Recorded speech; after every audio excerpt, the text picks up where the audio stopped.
요압과 아비새라고 하는 제목으로 함께 은혜를 나누려고 합니다. 요압과 아비새. 요압이라고 하는 사람은 다윗의 그 누이 스루야의 아들이었죠. 그런데 그 스루야의 아들 중에 삼형제가 있었습니다. 그런데 그 삼형제가 아주 똑똑하고 훌륭한 사람이었습니다.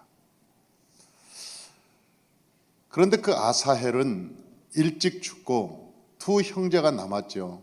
그 형제가 제일 큰 형인 요압, 그 다음에 아비새가 남았습니다. 그런데 그들의 인생을 보면 참 달리 살았어요. 요압과 아비새의 인생은 전혀 다른 인생이었습니다. 요압이라고 하는 사람은 건국공신이었습니다. 그 다윗을 도와서 저 예루살렘, 여부수 족속을 다 무찌르고 예루살렘을 차지해서 다윗에게 선물한 사람입니다. 그래서 그는 첫 번째 군 총사령관이 되었죠. 그러니까 군대의 막강한 권력, 군대 장관이라고도 하고 군대의 총사령관이라고도 하는 막강한 권력을 쥐고 있었습니다. 그런데 그 요압의 삶을 보면 아주 겉으로는 이 다윗에게 충성을 다했는데 사사건건 다윗에게 큰 슬픔을 안겨주고 눈물을 안겨줬던 사람이 바로 요압 장군이라고 하는 사람입니다. 성경에 보면 이 요압이라고 하는 사람은 다윗을 왕으로 섬겼지만은 늘 중요한 때는 자기 생각대로 움직였던 사람입니다. 자기의 뜻을 관철시키려고 생각했고 또 굽히지 않았고 고집이 아주 세서 자기 생각이 맞다고 늘 자기 주장이 센 사람이었죠. 그래서 다윗에게 늘 그것이 가슴 아픈 일이었고 다윗의 눈물이 되었던 것입니다.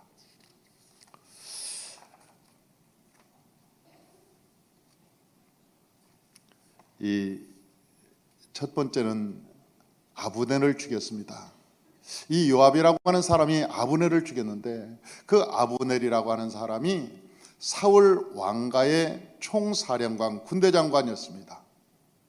그런데 그 아브넬이 투항을 하면서 다윗 왕이여, 내가 저 이스라엘의 모든 군사들을 데리고 당신한테 투항하겠소. 그리고 다윗에게 찾아왔을 때 다윗이 큰 잔치를 베풀어 줬습니다. 그리고 좋습니다. 당신을 맞이하겠습니다. 당신이 투항한다고 하니까 우리도 당신을 귀하게 모시겠습니다. 그리고 잔치를 열고 함께 합석을 하고 다윗과 언약을 맺고 돌아갈 때 이 요압이 아브넬이 돌아간다는 얘기를 듣고 쫓아가서 아브넬을 죽여버리고 말았습니다. 그 사건으로 말미암아 다윗이 굉장히 통곡합니다. 그러면서 하는 얘기가, 다윗이 뭐라고 얘기하냐면 사무엘하 3장 39절에 보니까 이렇게 기록되어 있습니다. 내가 기름 부음을 받은 왕이 되었으나 오늘 약하여서 스루야의 아들인 이 사람들을 제거하기가 너무 어려우니 여호와는 악행한 자에게 그 악한 대로 갚으실지로다. 그러니까 내가 명분만 왕이지 이 사람들, 이 삼형제가 싸움도 잘하고 용감하고 성격도 강하고 이 사람들 제어하기가 너무나 힘들어가지고 내가 명목만 왕인 것 같습니다. 내 마음대로 되는 것이 없습니다. 그러면서 하나님께 기도하는 다윗을 보고 있어요. 여러분, 다윗이라고 하는 사람이 보통 사람입니까? 이 다윗이라고 하는 사람이 골리앗을 이긴 사람입니다. 10년 동안 다윗 그 사울왕이 쫓아다닐 때도 겁을 한 번도 먹어보진 않은 사람입니다. 죽일 수 있음에도 불구하고 여러분 살려줄 정도로 담대한 사람입니다. 여러분 곰과 사자와 싸워도 져본 적이 없는 사람입니다. 그렇게 담대했던, 여러분 용감했던 그 사람도 이 스루야 아들, 세 아들 때문에 굉장히 힘들었던 거예요. 사는 게 너무 힘들었던 거예요. 자기 말을 하면 안 듣고 자기 뜻대로 하고 자기 승질대로 하고.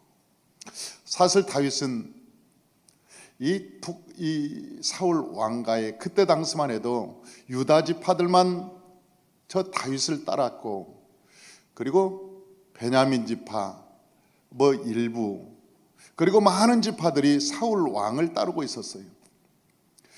그런데 이것을 전쟁을 하면, 통일 국가를 만들기 위해서 전쟁을 하면 수많은 사람의 피를 흘려야 되는데, 아브넬이 투항을 하는 바람에 피 흘림 없이 여호와의 백성들이 피 흘림이 없이 통일되겠구나, 좋다, 그리고 그냥 받아들인 것인데, 그걸 갖다가 이 요압이라는 사람이 자기 그 동생을 죽였거든요, 이 아브넬이. 그런데 그 아브넬도 죽을 짓을 했습니다. 왜냐하면 이 아사헬이, 그 아사헬이라고 하는 이 동생이 있었는데, 요압의 동생이 아사헬이라고 하는 동생이, 아브넬이 따르지 마라, 내가 너 죽이면 큰일 난다, 내가 네 형 친구인데 따르지 마라, 그만 따르라. 그러니까 굉장히 젊고 빠른 친구였는데, 아사헬이 막 따라가면서 아브넬 너 서 있어, 임마, 야 서 있어, 또 막 쫓아오니까 아브넬이 뒤를 향해서 자기를 죽이려고 하니까 창을 탁 들이댔는데 그 창에 찔려서 죽어버린 거예요, 그 동생이. 그런데 그 악감정을 가지고 내 동생 죽였다는 것 때문에 다윗의 마음은 다 버리고 자기 동생 죽였다는 원한으로 결국은 요압이 죽입니다. 아브넬을 죽여요. 그것 때문에 다윗이 얼마나 울었는가 몰라요. 다윗이 그 무덤가에서 아브넬아 아브넬아 그러면서 막 우는 것을 보면서 그 이스라엘의 사울 왕가의 모든 그를 따르던 백성들이 저건 다윗이 죽인 게 아니네, 다윗이 저렇게 슬피 우는 것을 보니까 다윗이 죽인 게 아니야. 그리고 그 백성들이 마음을 접고 다시 돌아옴으로 말미암아 통일 국가가 되는 계기가 되는 것이죠. 창자가 끊어지는 눈물을 흘렸습니다. 누구 때문에? 저 요압 때문에. 그런데 또 두 번째로 압살롬을 죽이지 말라고 다윗이 신신당부했습니다. 그 장군들에게 말하기를, 야, 너희들 혹시 전쟁에서 압살롬이 혹시 너희 곁에 있거든 그냥 포로로 잡아라, 죽이지는 마라, 해치지는 마라. 그래서 모든 군대의 대장들에게 뿐만 아니라 그 군사들도 그 사실을 알고 있었어요. 그런데 이 전쟁이 벌어졌는데 그 압살롬이 머리가 숱이 많고 길어서 막 도망가다 나뭇가지에 탁 걸려가지고, 이 머리가 얼마나 숱이 많았는지 탁 걸려가지고 이대로 말은 지나가 버리고 혼자 나뭇가지에 이 걸려가지고 이렇게 있었던 거예요. 그러니까 그 부하한 사람이 이 얘기하는 거예요. 요압 장군이요, 압살롬을 보았습니다. 저 압살롬이 지금 나무에 지금 머리에 달려가지고 지금 피하지도 못하고 매달려 있습니다. 그러니까 하는 얘기가, 야 이놈아, 찔러버리지 그랬어. 그 달렸는데 찔러버리지 그랬어. 그러니까 아니요, 나는 다윗이 당신들에게 하는 말을 들었습니다. 우리 모두가 다 들었습니다. 그를 죽이지 말라고. 오늘 읽어드린 그 말씀이 그 말씀이죠. 사무엘하 18장 12절 13절 우리 다시 한번 읽어보십시다. 그 사람이 요압에게 대답하되 내가 내 손에 은 1000개를 받는다 할지라도 나는 왕의 아들에게 손을 대지 아니하겠나이다.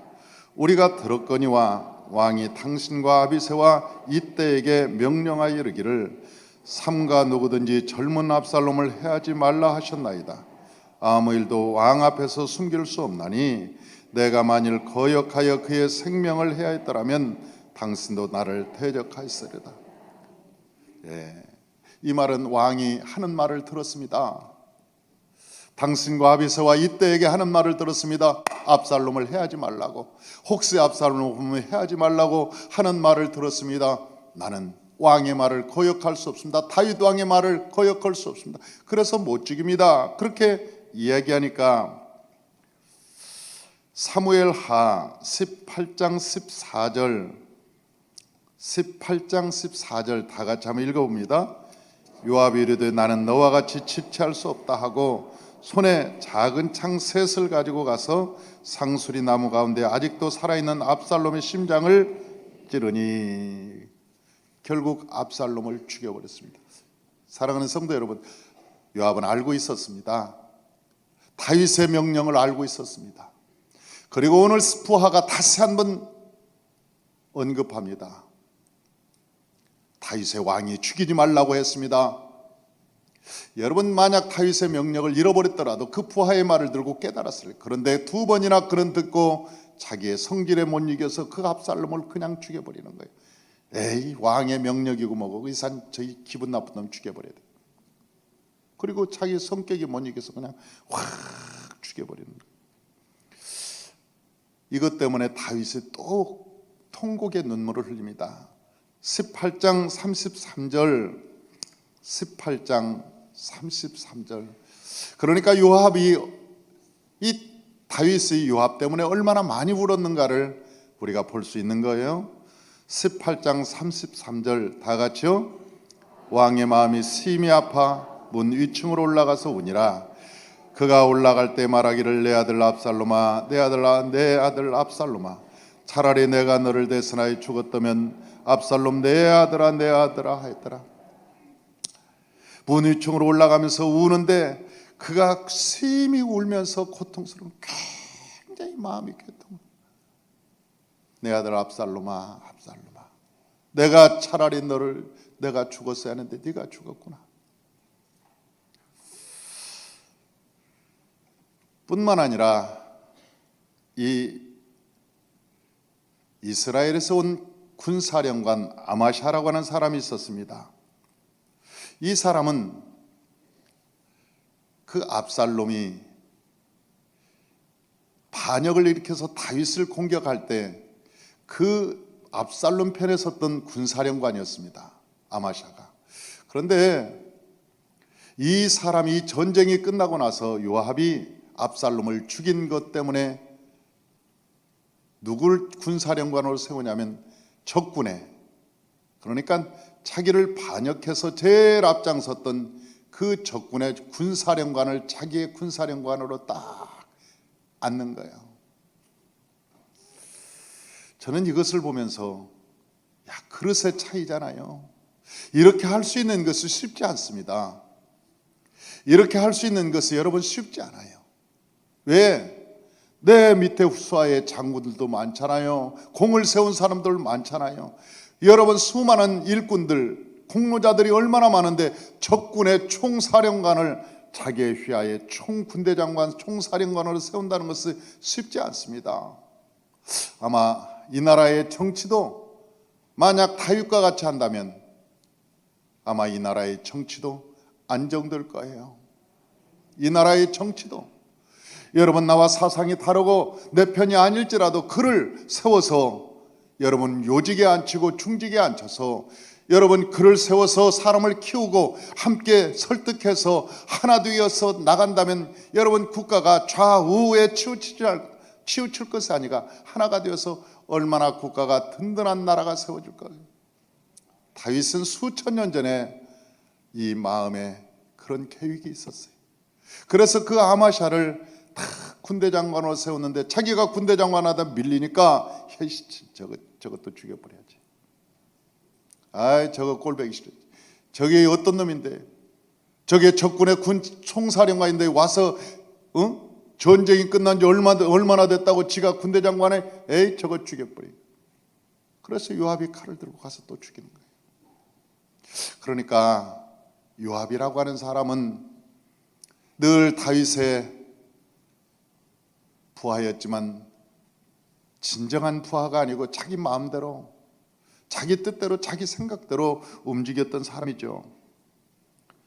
뿐만 아니라 그런 인구조사 때 다윗이 인구조사를 하니까 마음에 안 들었어요. 하지 맙시다. 물론 하나님께서도 원하지 않았어요. 그 인구조사를 하나님께서도 원하지 않았어요. 그런데 이 요압이 말이 맞았겠죠. 하나님께서 원하지 않았으니까 요압의 말이 맞았을지라도 이 요압은 왕의 말을 듣지 않음으로 징계를 받습니다. 설령 자기의 말이 그렇게 옳더라도 여러분 어떻게 하느냐? 나중에 보니까 이 레위인하고 베냐민 지파의 숫자를 싹 빼버립니다. 그리고 거짓 보고하는 거예요. 왕한테. 성질난다 이거지. 아니 내가 하지 말자는데 왜 왕 끝끝내 고집을 부리고 합니까? 그래서 두 지파를 숫자에서 싹 빼요. 그리고 거짓 보고를 하는 거예요. 역대상 21장 6절 우리 한번 읽어보십시다. 역대상 21장 6절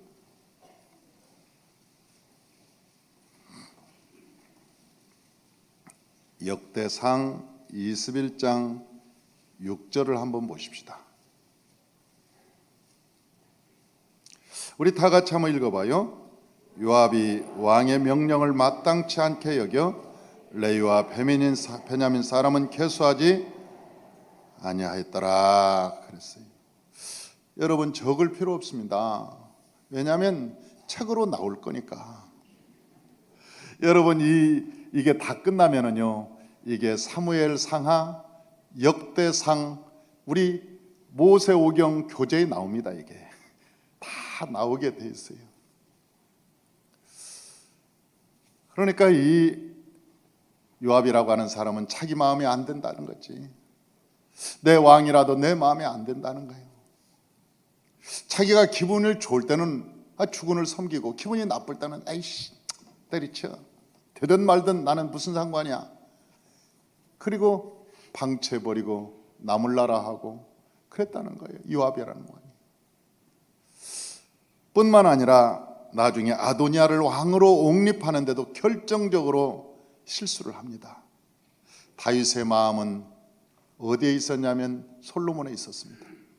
그런데 그 다윗의 마음과는 너무나 거리가 멀게 아도니아를 옹립하고 잔치하고 자기들끼리 난리가 났습니다. 이미 아도니아가 왕이 된 것처럼 그들은 잔치했습니다.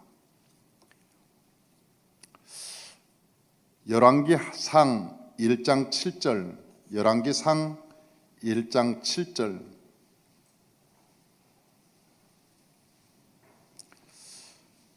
한번 찾았으면 열왕기상 1장 7절 찾으셨으면 다 같이 한번 합독합니다. 아도니아가 수레 아들 요압과 제사장 아비아달과 모의하니 그들이 따르고 도후라. 여러분 이 아도니아가 누구하고 모의했냐? 수레 아들 요압과 제사장 아비아달과 모압하고 있었다. 이게 모의하고 있었다. 모의했어요. 그래서 왕으로 옹립하. 그러니까 다윗은 이미 늙었습니다. 나이가 많이 들었습니다. 그래서 다윗은 나이가 들었는데 시대가 지났는데 뭐. 왜냐하면 이 수로의 아들 요압은 젊었거든요. 왜냐하면 누이 아들이니까. 자기 누이 아들이니까 젊었어. 그러니까 야, 다음 세대는 우리 거야. 저 죽은은 이미 떠난 사람이고 나이 들어서 뭐 침상에 있는 거고 아비삭이나 안고 있으니까 에이 저건 저 사람 생각할 필요 없어.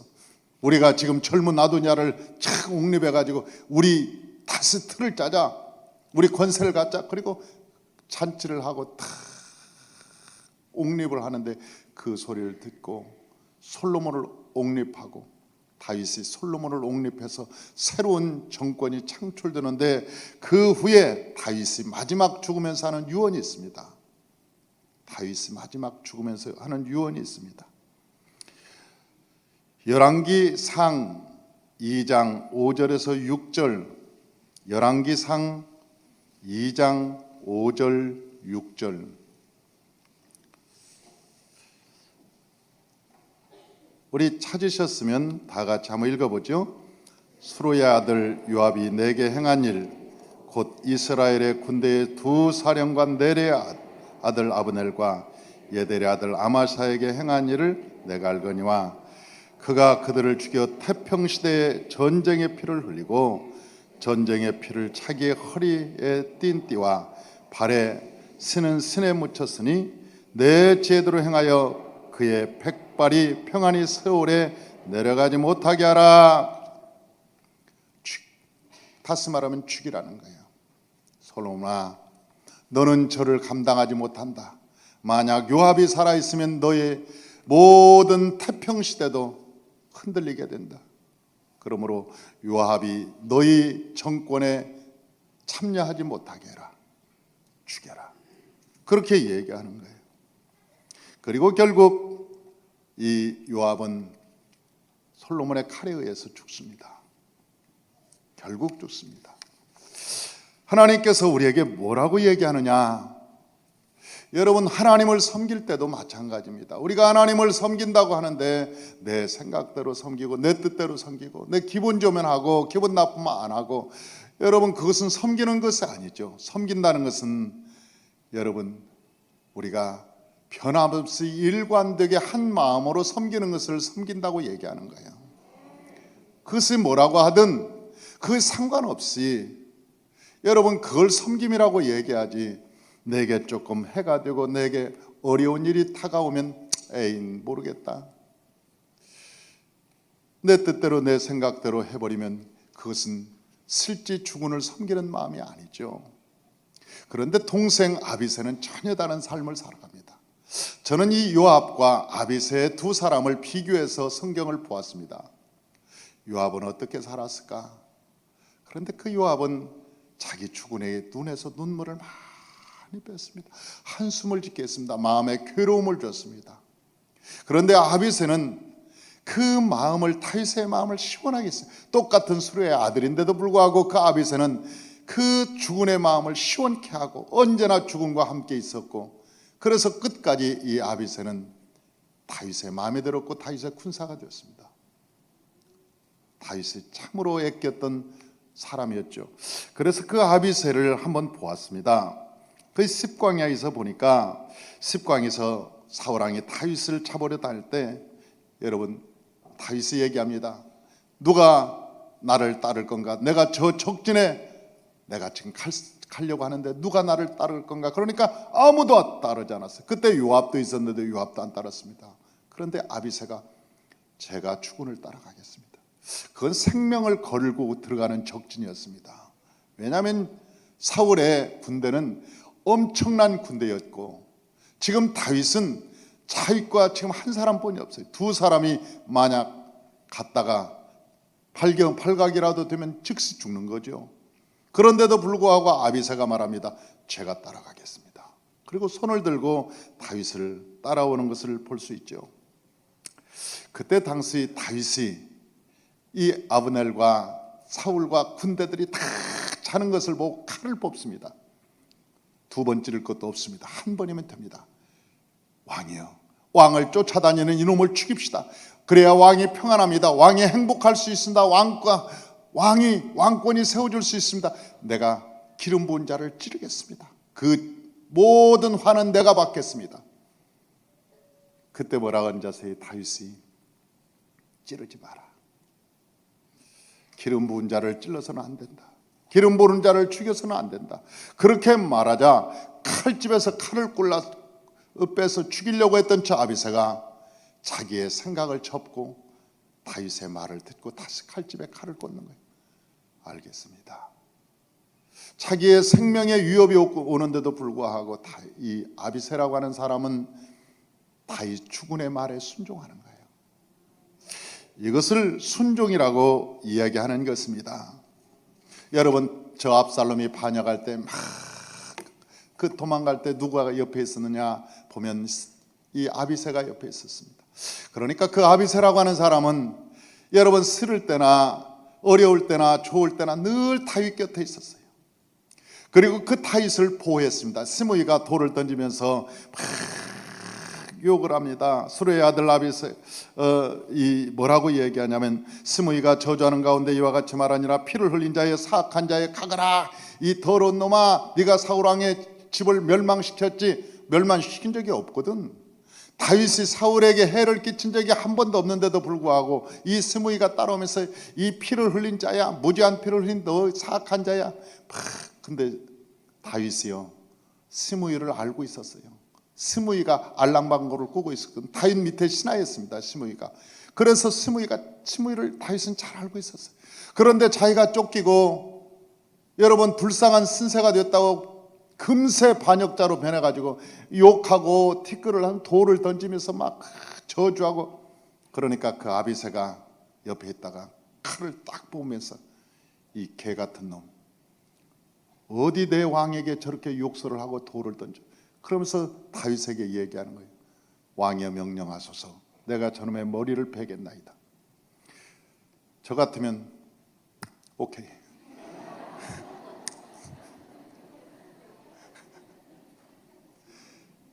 그렇지 않아도 지금 열불나 죽겠구만 저 자식이. 지금도 새끼한테 저희 지금 배신당하고 반역당해서 지금 열불나 죽겠는데 저거까지 그냥 망둥어 뛰니까 꼴뚜기까지 뛰고, 네가 알아서 해라 저거. 그랬을 수 있어요. 그러잖아요 사람이. 그런데 그 중에도 다윗이 위대한 사람이었어요. 아비새도 위대한 사람이지만 다윗도 참 위대한 사람이에요. 뭐라고 얘기하냐면 사무엘하 16장 9절에 보니까 수레 아들 아비새야 왕께 여짜오되 이 죽은 개가 어찌 내 주 왕을 저주하나이까 청하건대 내가 건너가서 그의 머리를 베게 하소서. 그렇게 얘기하니까 사무엘하 16장 11절에 말하기를 다윗의 아비새와 모든 신하들에게 이르되 내 몸에서 난 이들도 내 생명을 헤아려 하거든 하물며 이 베냐민 사람이랴 여호와께서 그에게 명령하신 것이니 그가 저주하게 버렸더라. 내 아들도 나를 죽이려고 반역하는데 하물며 남일까? 놔둬라. 저것도 하나님이 시켜서 하는 것이다. 저것도 하나님이 시켜서 하는 거다. 사랑하는 성도 여러분, 이것은 주권 아닙니까? 우리가 창세기에서 그렇게 말하는 주권 세우기가 뭡니까? 이 세상에 모든 일어나는 것은 하나님의 섭리 안에서 일어난다는 거예요. 하나님의 허락 안에서 일어난다는 거예요. 하나님께서 허락하셨기 때문에 그러한 일이 벌어진다는 거예요. 저 스무이가 나한테 욕하는 것도 하나님이 시켜서 하는 거지 제가 하고 싶어서 하겠냐? 우리가 사람에게 이유를 찾으려면요 그 사람이 원수가 됩니다. 저 인간 내가 꼭 갚아주리라. 저 인간 내가 힘 있을 때 짓밟아주리라. 내 상사가 나를 짓밟을 때 언젠가는 내가 저만큼 힘이 있고 원한이 있을 때 내가 반드시 짓밟아주라.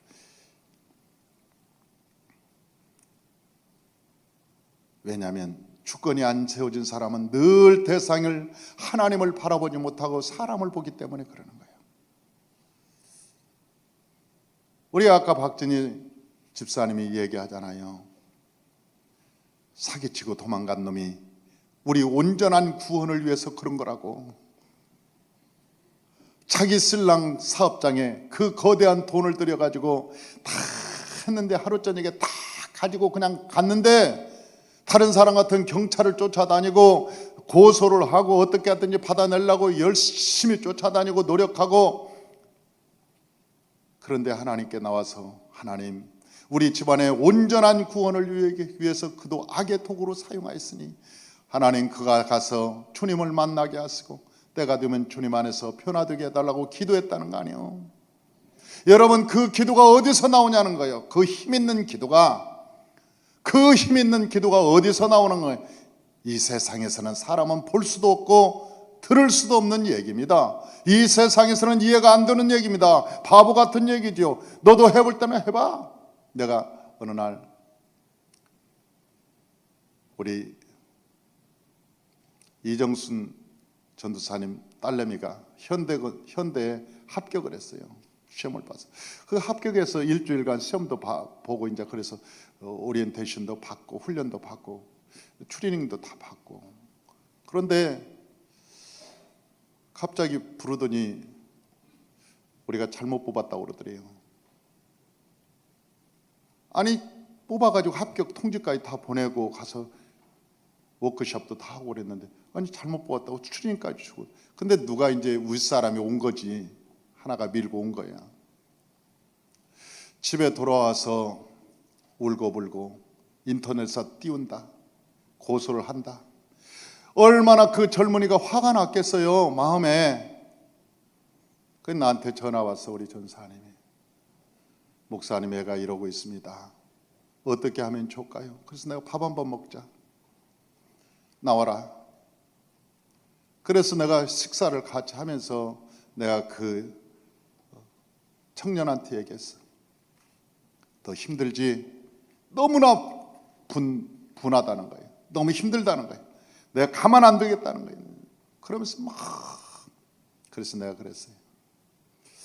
야, 하나님이 너 언제부터 현대가 네 인생에 네 인생을 책임졌냐?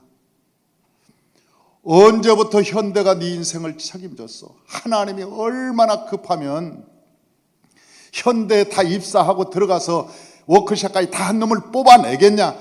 하나님이 얼마나 급하면 우리의 인생의 주인이 하나님이시지 현대는 아니지 않냐? 하나님이 너를 향해서 좋은 일을 행하실 모양이다. 기다려보자. 하나님이 우리의 삶의 주인이니까 기다려보자. 그랬더니 밥을 먹다 그러는 거예요? 그러는 거야. 그러는 거라니까. 그런데 이 아이가 또 순종을 하더라고. 그런데 그만두고 얼마 있다가 신문사에 가서 취직을 했어요. 신문사에 가서 취직을 하고 강남에서 무슨 체육관에서 운동하러 다닌다고 이제 왔다. 그런데 이 아이가 꿈이 뭐냐면 미국에 가는 거예요. 그런데 이제 뭐 돈이 없으니까 미국 갈 엄두도 안 나고 꼭 자기 꿈이 미국 가는 거예요. 미국 갈 엄두가 안 나는데. 그런데 그 체육관에서 누구를 만나냐면 미국 유학생을 만났어요. 얼마 있더니 키가 80 몇이나 되고 아주 잘생기고 뭐 훌륭한 친구야. 그런데 와서 결혼을 하겠다는 거예요. 그래서 내가 결혼 주례를 서가지고 걔가 미국으로 갔잖아요. 그래서 미국에서 2년 동안을 영어 공부하고 자기가 하고 싶은 거 다 하고는 이제는 한국에 다시 오고 싶다는 마음이 생기더래. 그래서 한국에 건너왔더니 아니 시집에서 저 한국에서 혼자 살기 뭐하다고 저 여의도의 아파트 그 비싼 아파트를 사줬어요. 그래서 그 아파트 고급 아파트에 딱 들어가서 입주하는데 그 한 달인가 있다가 현대에서 다시 전화가 온 거야. 뭐라고 전화 왔냐면 혹시 우리 회사 다시 들어올 생각이 없냐고. 옛날에 자른 데서. 그래서 왜 그러냐니까 우리 인원을 한 사람 부족한데 이렇게 서류를 보다니까 당신이 여기 서류가 있어서 다시 전화한 거라고. 어떻게 미국에서 돌아온지 어떻게 알았는지. 아니 천사가 가르쳐 준 거예요. 여러분 한 달 전에 올 수도 있고 2달 전에도 올 수 있고 6개월 전에도 올 수 있는데 한국에 온 지 딱 한 달 만에 여러분 자기가 취직 좀 하려고 준비하고 있는데 그 회사에서 와가지고 우리 회사 들어오라고 그런 전화가 어떻게 오냐고. 그래서 그 전화 받고 그 회사에 들어가서 여러분 근무를 했잖아요. 근무를 하고 더 좋은 데가 있어 또 좋은 데로 가고. 만약 그 아이가 인터넷에 화가 나서 현대가 그랬어. 나를 무시했어. 만약 그래서 인터넷 띄우고 고소하고 변호사 그러다가 인생 보냈을 겁니다. 그 마음의 상처, 사회에 대한 불신, 세상에 대한 그 고통, 그리고 그 인생은 파멸로 갔을 거예요. 마음이 너무너무 고통스러워서 돈은 돈대로 다 버렸을 거예요. 사랑하는 성도 여러분, 주권이라고 하는 것은 무엇입니까? 주권이라. 우리가 창세기에서 그렇게 주권을 얘기하는 주권이 뭡니까? 이 세상에 일어난 모든 것들은 하나님이 주인이시라는 거예요. 하나님이 허락하셔야 일어난다는 거예요. 하나님께서 허락하지 않으면 일어날 수가 없다는 거예요. 하나님께서 머리털락도 다 세신다는 거예요.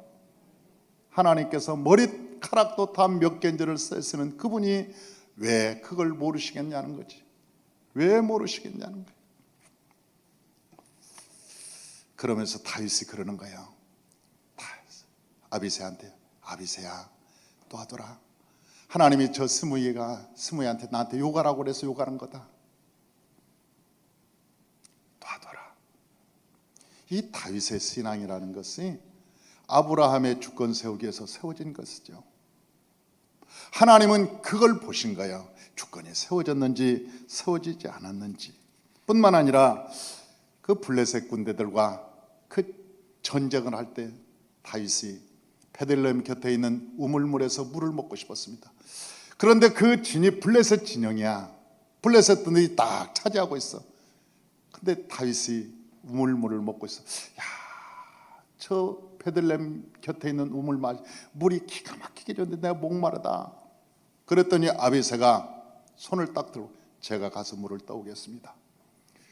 물 떠오려고 주인의 물을 떠워서 주인의 목마름을 해결하고 자기 목숨을 거는 거예요. 주인의 그 목마름, 아니 아무 물이나 먹어도 뭐 상관없죠. 그런데도 불구하고 아비새는 주인의 그 목마름 한 모금의 물을 가져오기 위해서 자기 생명을 거는 거예요. 그때 그 물을 떠왔을 때 다윗이 뭐라고 앉으세요? 이 물은 내가 먹을 수 없습니다. 이 물은 내 부하들의 피입니다. 생명을 걸고 떠온 물이라 이것은 내가 먹을 수 없습니다. 그리고 그 물을 여호와의 제단을 만들어서 그 제단에 쏟아 붓는 거예요. 이것은 여호와께 드립니다. 하나님께서 마셔야 될 물입니다. 하나님께서 달라고 했습니까? 하나님께서 물 마시는 것을 복인합니까? 그 제단에 쏟는다고 해서 누가 뭐 하나님께서 맛있다, 아니 그러시기를 해요. 그런데도 불구하고 그 다윗의 마음이요, 이것은 마치 살아계신 하나님을 대하듯이, 하나님이 진짜 내 앞에 살아계신 하나님을 대하듯이, 이것은 내가 먹을 물이 아닙니다. 이것은 다윗 내 부하들의 피입니다. 그리고 그냥 그 물을 하나님의 제단에 붓는 거예요. 나는 다윗도 멋있지만 여러분 아비새도 멋있는 거예요. 할렐루야. 마지막으로 이 아비새의 충성은 다윗을 죽음에서 구원합니다. 어디서 구원하는가 봤더니 사무엘하 21장 15절에서 17절에 구원합니다. 이것은 중요하니까 한번 읽어보십시다. 사무엘하 21장 15절에서 17절, 16절 한번 읽어봐요. 블레셋 사람이 다시 이스라엘을 치거늘 다윗이 그의 부하들과 함께 내려가서 블레셋 사람들과 싸우더니 다윗이 피곤함에 거인족의 아들 중에 무게가 300세겔 드는 노창을 들고 세 칼을 찬 이부비 분업이 다윗을 죽이려 하므로 17절 수루의 아들 아비새가 다윗을 도와 그 블레셋 사람을 쳐 죽이니 그때 다윗의 추종자들이 그에게 맹세하여 이르되 왕은 다시 우리와 함께 전장에 나가지 마소서. 이스라엘의 등불이 꺼지지 말게 하옵소서. 야, 그러니까 이 이스비 분업이라고 하는 이 거인이 창을 들고 다윗을 죽이려고 딱 하는데 이 아비새가 본 거예요. 그 요압은 어디가 있었는지 모르겠어요. 그 아비새가 보고 바람같이 달려가서 이 거인을 죽이는 거예요. 그리고 나서 다윗에게 말합니다. 다윗이여, 이제는 왕궁에 계십시오. 당신은 우리의 등불입니다. 우리의 유일한 소망입니다. 야, 세상에 이런 충신이 또 있습니까? 여러분, 이런 충신이 또 많지 않습니까? 나는 이것을 보면서 다윗이 부럽디다. 야, 다윗은 좋은 부하들을 두었다. 다윗은 참 훌륭한 부하들을 주었다. 부하도 행복했지만 다윗도 행복한 사람이었어요. 다윗도 행복했지만 부하들도 행복했던 거예요. 할렐루야. 우리 산마교회도 그랬으면 좋겠어요. 할렐루야.